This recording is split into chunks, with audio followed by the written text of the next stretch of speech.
Hello students, कैसे हैं आप सब।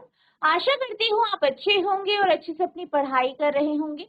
मैं मोनिका रावत आपका स्वागत करती हूँ आईसीटी वर्चुअल क्लासरूम देहरादून में।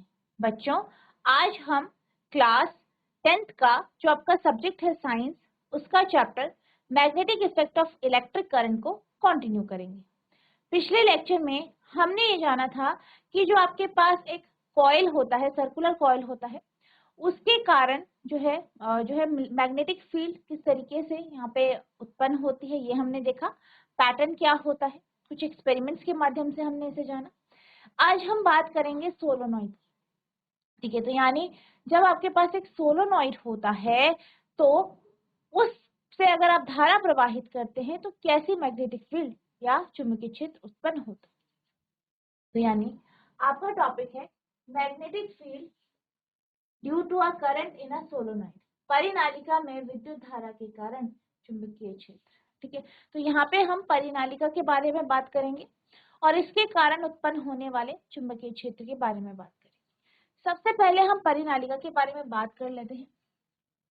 परिनालिका बेसिकली क्या होती है? ये क्या होता है, आपका कॉइल्स का ग्रुप होता है। ठीक है, इस तरीके से। ठीक है, ये कॉइल्स है।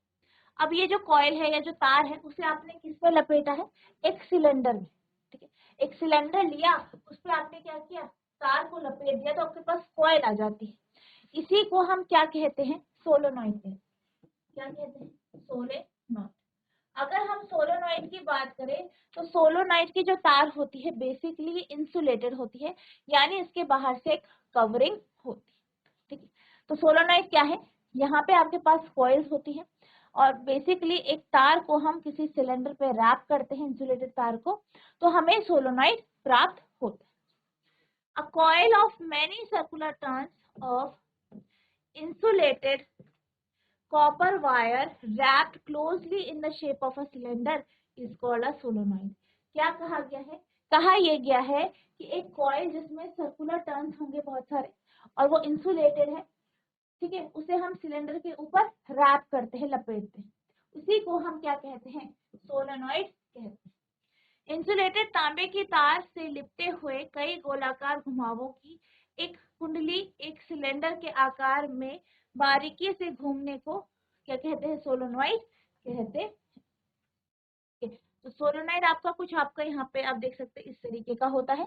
ठीक है, अब जब हम इससे बैटरी को जोड़ते हैं तो क्या होता है? धारा इससे प्रवाहित होती है।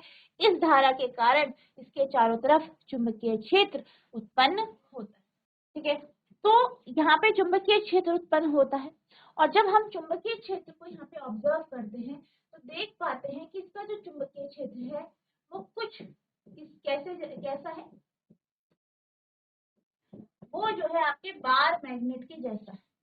जैसे आपके बार मैग्नेट में एक तरफ से आपकी जो है चुंबकीय क्षेत्र उत्सर्जित होता है, निकलता है, या चुंबकीय क्षेत्र रेखाएं निकलती हैं, दूसरी तरफ से क्या होता है? चुंबकीय क्षेत्र रेखाएं भीतर जाती। इसी तरीके से आपका जो सोलेनॉइड होता है इसमें भी ऐसा ही होता है। एक साइड आपका नॉर्थ पोल बनता है, दूसरे साइड आपका क्या बनता है? साउथ पोल बनता है। ठीक है, जहां से आपको जो है चुंबकीय क्षेत्र रेखाएं निकलती हुई प्रतीत होती है, यहाँ पे आपका नॉर्थ पोल बन जाता है और यहाँ पे आपका क्या बन जाता है? South pole. ठीक, तो कुछ इस तरीके से यहाँ पे होता है। ठीक, अब यहाँ पे आप देख सकते हैं बिल्कुल जैसे कि हमने बार मैग्नेट में पढ़ा है, क्षण चुंबक में पढ़ा है कि क्षण चुंबक के भीतर जो चुंबकीय क्षेत्र रेखाएं होती हैं वो आपस में समानांतर होती हैं। तो यहाँ पर भी क्या होता है? इस कॉइल के बीच में जो रेखाएं होती हैं यानी चुंबकीय क्षेत्र रेखाएं होती हैं वहां भी क्या होती है? आपस में समानांतर होती हैं। ठीक है, और एक जगह साउथ पोल और एक जगह नॉर्थ पोल यहाँ पे कंस्ट्रक्ट होता है। अब ये किसके ऊपर निर्भर करता है कि आपकी धारा किस तरीके से बह रही है। ठीक, तो इसके ऊपर ये निर्भर करता है। One end of the solenoid behave as a magnetic north pole, यानी सोलोनॉइड का एक सिरा, एक एंड चुंबकीय उत्तरी ध्रुव की तरह व्यवहार करता है। While the other behave as a south pole, वही जो दूसरा है वो कैसा बिहेव करता है, साउथ पोल यानी दक्षिणी ध्रुव की तरह। सोलोनॉइड का एक सिरा चुंबकीय उत्तरी ध्रुव के रूप में व्यवहार करता है, जबकि दूसरा दक्षिणी ध्रुव के रूप में व्यवहार करता है। The field line inside the solenoid are in the form of parallel straight line. अब जैसे मैंने बात करी थी कि जैसे कि हमने क्षण चुंबक के बारे में पढ़ा कि क्षण चुंबक के भीतर जो चुंबकीय क्षेत्र रेखाएं होती हैं वो आपस में समानांतर होती हैं, तो बिल्कुल इसी तरीके से जो परिनालिका होती है, ठीक है, जो आपकी क्या होती है, परिनालिका होती है, या जो आपका सोलोनॉइड होता है उसके भीतर की रेखाएं भी आपस में समानांतर होती हैं और सीधी होती है। इस बात का आपको ध्यान रखना, ठीक है, इसे आप नोट कर लीजिए।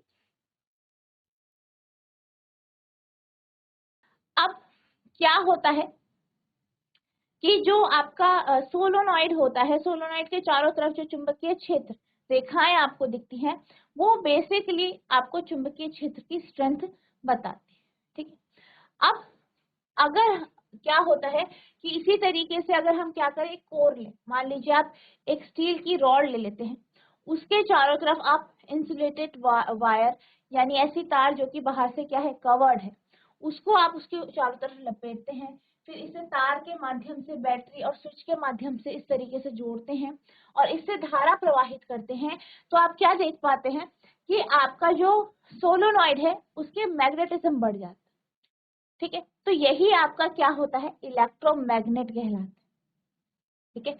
तो जब तक इसमें धारा प्रवाहित होगी यानी स्विच ऑन होगा, धारा इससे प्रवाहित होगी, चीजें इसकी ओर अट्रैक्ट होंगी। जैसे ही स्विच ऑफ होगा, जो है, जो भी आपकी जो आपके मैग्नेटिक मटेरियल की चीजें हैं, जैसे लोहे की चीजें, वो क्या कर देगा, ये छोड़ देगा या अपना चुंबकत्व खो देगा, ठीक है।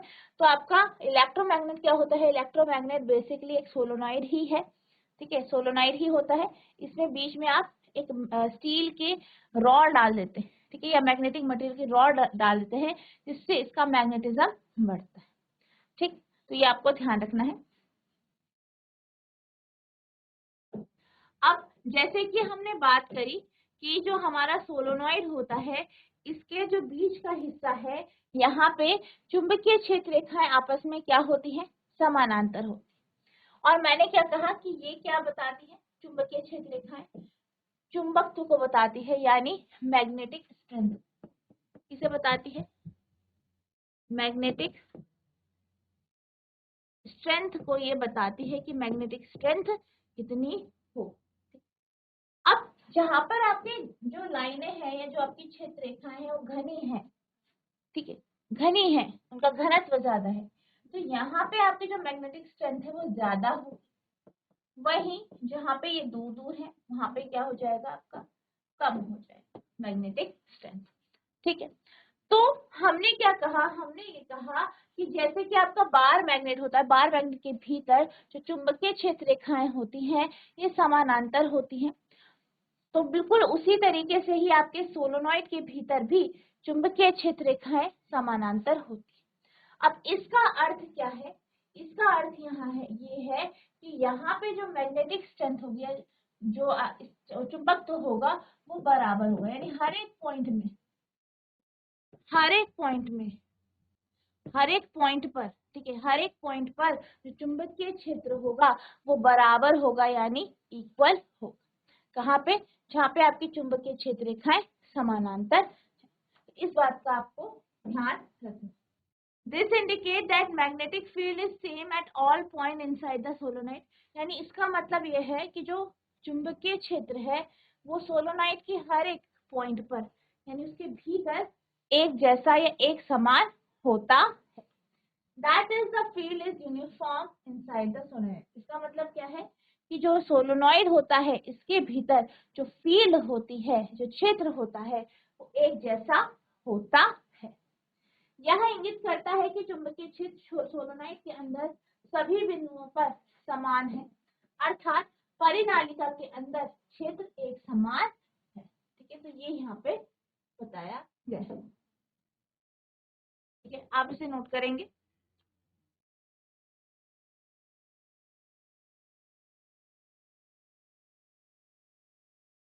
अब हम चलते हैं अगले टॉपिक की ओर, तो आपका जो है अगला टॉपिक है force on a current carrying conductor, यानी चुंबकीय क्षेत्र में धारा प्रवाहित करने वाले कंडक्टर पर। यहाँ पे हम बात करेंगे कि चुंबकीय क्षेत्र पर जब हम किसी ऐसे चालक को रखते हैं जिससे धारा प्रवाहित होती है, तो यहाँ पर जो बल है या फोर्स है वो कैसे लगता है। तो हम एक एक्टिविटी के माध्यम से इसे समझेंगे। आपको क्या करना है, एक स्टैंड लेना है, उस पे आपको क्या करना है, एक तार इस तरीके से लपेट देनी। अब ये जो तार है इस तरीके से आपने लगाई, ठीक है, जो कि बैटरी और स्विच से जुड़ी है, और फिर आपने इसे रॉड से जोड़ दी। ठीक, अब आप क्या करेंगे, यहाँ पे स्विच ऑन करेंगे। जैसे ही स्विच ऑन होगा इससे धारा प्रवाहित होने लग जाएगी, यानी रॉड से भी आपकी धारा प्रवाहित होगी। अब आपको क्या करना है, एक हॉर्सशू मैग्नेट लेना है और उसको यहाँ पे इस एल्यूमिनियम की जो आपने रॉड ली है उसके सामने रख देना है, कुछ इस तरीके से। आप देख सकते हैं कि यहाँ पे ये साउथ और ये नॉर्थ पोल को यहाँ पे दर्शा। अब जैसे ही आप यहाँ पे इस चुंबक को रखेंगे तो आप ये देख पाएंगे कि जो रॉड है, एल्यूमिनियम की रॉड, वो चुंबक की ओर मूव कर रही है, गति कर रही है या आकर्षित हो रही है। ठीक है, तो यहाँ पे क्या देख रहे हैं आप कि आपने कुछ नहीं करा, बस इस एल्यूमिनियम के रॉड से धारा प्रवाहित करी और इसे आपने चुंबकीय क्षेत्र में रखा, तो यहाँ पे एक फोर्स का अनुभव किया। अब इसके बाद आप क्या करेंगे, स्विच ऑफ करेंगे। अब आप क्या करेंगे, यहाँ पे जो आपका ये चुंबक है इसको रिवर्स कर देंगे, फिर स्विच ऑन करेंगे। फिर आप देखेंगे कि अब इस केस में आपका जो एल्यूमिनियम है वो दूर जा रहा है। नेक्स्ट केस में आप क्या करेंगे, अब आप यहाँ पे बैटरी की दिशा बदलेंगे, यानी इसको आप इस तरीके से लगा दें। ठीक, अब यहाँ पे क्या होगा, जैसे आपने रिवर्स करी बैटरी तो ये पीछे जा रहा था, तो आप देखेंगे कि अब ये जो है एल्यूमिनियम की रॉड जो है आपके चुंबक की तरफ जाएगी। फिर आप क्या करेंगे, इस चुंबक को रिवर्स कर देंगे तो आपको पीछे जाती हुई नजर आएगी। यानी यहाँ पे क्या हो रहा है, यहाँ पे करंट का इफेक्ट पड़ रहा है फोर्स पर, या आपने चुंबकीय क्षेत्र कैसे लगाया है उसका इफेक्ट बल पर लग रहा है, फोर्स पर लग रहा है। The displacement of the rod in the above activity suggests that a force is exerted on the current carrying aluminum rod when it is placed in a magnetic field. क्या कहा गया है, कहा यह गया है कि जो ऊपर आपकी एक्टिविटी हमने अभी देखी, हमने डिस्कस करी, यहाँ पे हमने देखा कि जब भी हम किसी रॉड को जिससे धारा प्रवाहित हो रही है उसको मैग्नेटिक फील्ड में रखते हैं तो वो एक बल का अनुभव करती है, फोर्स का अनुभव करती है। उपरोक्त गतिविधि में छड़ के विस्थापन से पता चलता है कि जब विद्युत धारा प्रवाहित एल्यूमिनियम छड़ को चुंबकीय क्षेत्र में रखा जाता है तो उस पर एक बल लगता है। It also suggests that the direction of the force is also reversed when the direction of current through the conductor is reversed. और क्या कहा गया है कि इस एक्टिविटी से हमें ये पता चलता है कि अगर आप धारा की दिशा बदलेंगे तो जो कंडक्टर है, जो चालक है, उसका जो डिस्प्लेसमेंट है वो भी बदलेगा। उपरोक्त गतिविधि से छड़ के विस्थापन से पता चलता है कि जब विद्युत धारा प्रवाहित एल्यूमिनियम छड़ को चुंबकीय क्षेत्र में रखा जाता है तो उस पर एक बल लगता है। तो इस बात का आपको ध्यान रखना है। ठीक है, नेक्स्ट पॉइंट है आपका now changing the direction of field. अब हमने क्या किया, जैसे कि हमने बात करी थी कि हमने फील्ड की दिशा बदली, ठीक है, चुंबक की दिशा बदली, नॉर्थ साउथ पोल को चेंज कर दिया। तो क्या होता है, now changing the direction of the field to vertically downward by interchanging the poles of the magnet. ठीक है, हमने क्या किया, हमने पोल्स को चेंज करके चुंबकीय क्षेत्र को बदला। It is once again observe that the direction of the force acting on the current carrying rod gets reversed. क्या देखा गया, देखा ये गया कि जो हमें बल दिखाई दे रहा था, जो आपकी रॉड पे जो बल लग रहा था उसकी दिशा भी बदली, यानी सिर्फ धारा के कारण ही दिशा ही नहीं बदली बल्कि जब आपने चुंबकीय क्षेत्र को बदला या उसकी दिशा बदली तब भी बल बदला। ठीक है, तो करंट के ऊपर भी निर्भर कर रहा है कि धारा कितनी प्रवाहित हो रही है, किस दिशा में प्रवाहित हो रही है। इसके साथ साथ जो आपका चुंबकीय क्षेत्र है उसके ऊपर भी ये निर्भर कर रहा है।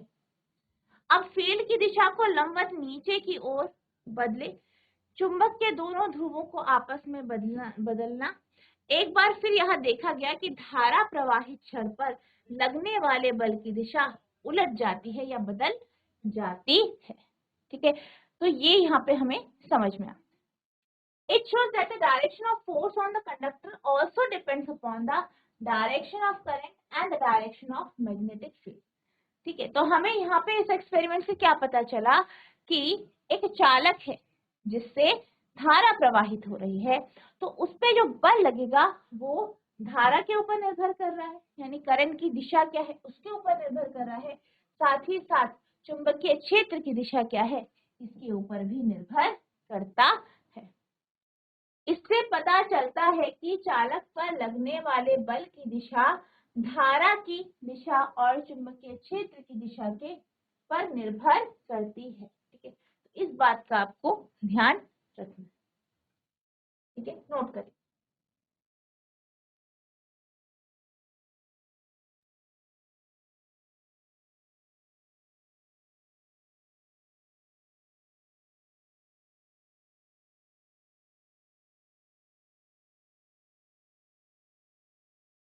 अब हम चलते हैं अगले टॉपिक की ओर, जो है आपका फ्लेमिंग्स लेफ्ट हैंड रूल, यानी फ्लेमिंग का वाम हस्त का नियम।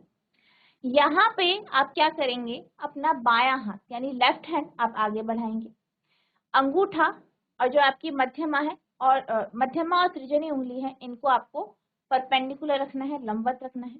ठीक है, आप देख सकते हैं फिगर में इस तरीके से।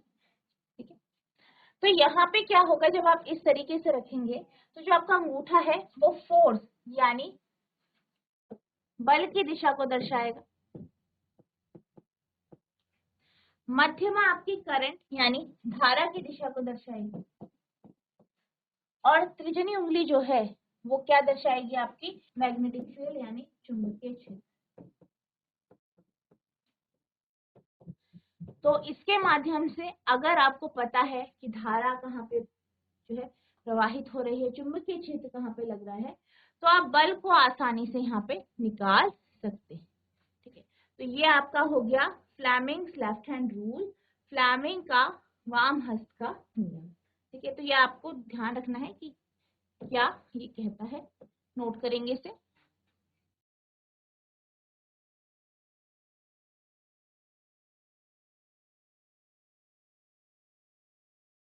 अब हम चलते हैं अगले टॉपिक की ओर, जो है आपका गैल्वेनोमीटर।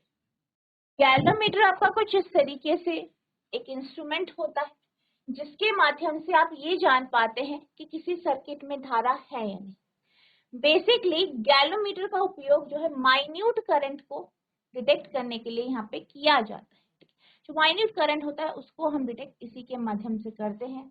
इससे आपको करंट की दिशा का भी पता चलता है। ठीक है, तो जैसे कि आप जानते हैं, आपने पढ़ा है इलेक्ट्रिसिटी वाले चैप्टर में कि जो अमीटर होता है उसके माध्यम से आप धारा मेजर करते हैं, मापते हैं, लेकिन वहां पे आप जैसे एम्पियर की जो मतलब जो आपकी ज्यादा धारा होती है उसे आप मापते हैं। यहाँ पे आप क्या करते हैं, जो है बहुत माइन्यूट करंट यहाँ पे डिटेक्ट करते हैं, ये जान पाते हैं कि आपके सर्किट से धारा प्रवाहित हो रही है या नहीं। ठीक है, अब हम इसके बारे में कुछ बात पढ़ लेते हैं। A galvanometer is an instrument that can detect the presence of a current in a circuit.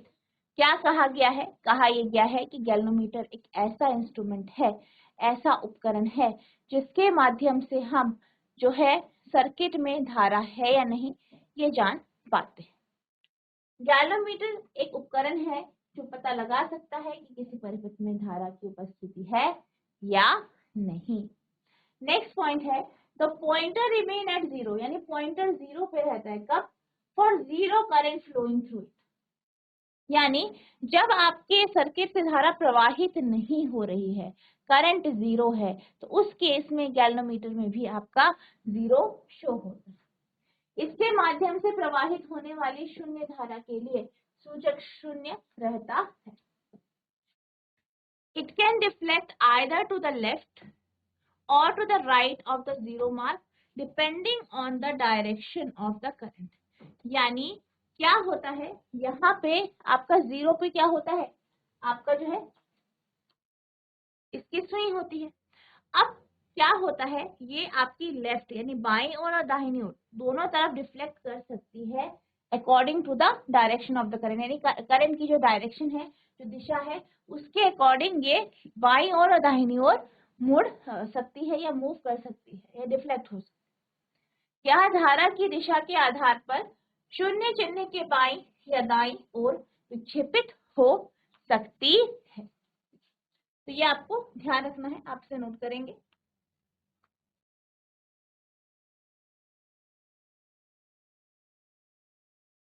अब हम चलते हैं अगले टॉपिक की ओर, जो है आपका फ्लेमिंग्स राइट हैंड रूल, यानी फ्लेमिंग का जो है आपका दाहिने हस्त का जो नियम है।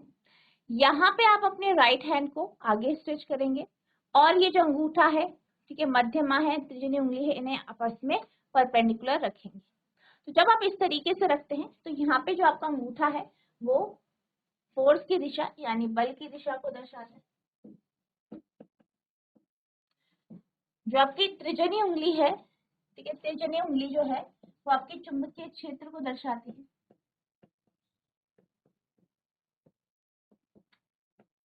और जो मध्यमा है वो करंट यानी धारा को दर्शाती है, ठीक है। तो आपको ध्यान रखना है कि इस तरीके से आपका जो है फ्लेमिंग का राइट हैंड रूल होता है, ठीक है। और इसके माध्यम से भी आप क्या करते हैं, इसके माध्यम से भी आप, अगर आपको चुंबकीय क्षेत्र और धारा पता है तो आप बल निकाल सकते हैं, ठीक है, नोट करें।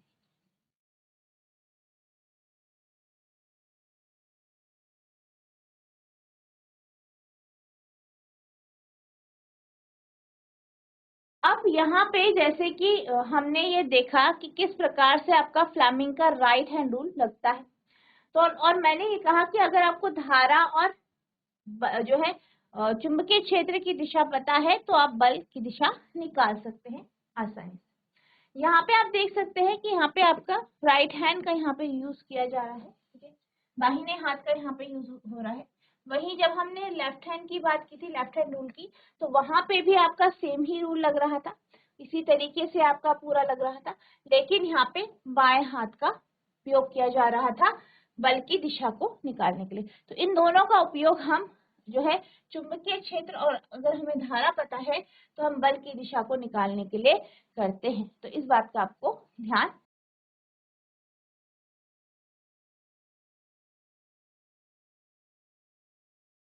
तो बच्चों आज हमने ये देखा कि किस प्रकार से आपका सोलेनोइड बनता है, सोलेनोइड के चारों तरफ चुंबकीय क्षेत्र किस तरीके से होता है, बिल्कुल बार मैग्नेट की तरह यहाँ पे चुंबकीय क्षेत्र उत्पन्न होता है, ये भी हमने देखा। साथ ही साथ हमने ये भी जाना कि जब भी किसी चालक से धारा प्रवाहित की जाती है और उसे चुंबकीय क्षेत्र में रखा जाता है तो वो एक बल का अनुभव करता है। इसके साथ साथ गैल्वेनोमीटर के कॉन्सेप्ट को जाना और हमने राइट हैंड रूल, फ्लेमिंग का राइट हैंड रूल और फ्लेमिंग का लेफ्ट हैंड रूल भी पढ़ा। तो आई होप आपको ये सारे टॉपिक अच्छे से समझ में आए होंगे, आपने इन्हें नोट भी किया होगा। नेक्स्ट लेक्चर में हम इसके आगे के टॉपिक्स को पढ़ेंगे। तो जितना जो आपको पढ़ाया गया है इसे आपको रिवाइज करना है। अगर आपको कोई भी डाउट होगा तो नेक्स्ट लेक्चर में आप पूछ सकते हैं। तो बच्चों आज के लिए बस इतना ही, मिलते हैं अब नेक्स्ट सेशन में। तब तक के लिए thank you and have a nice day.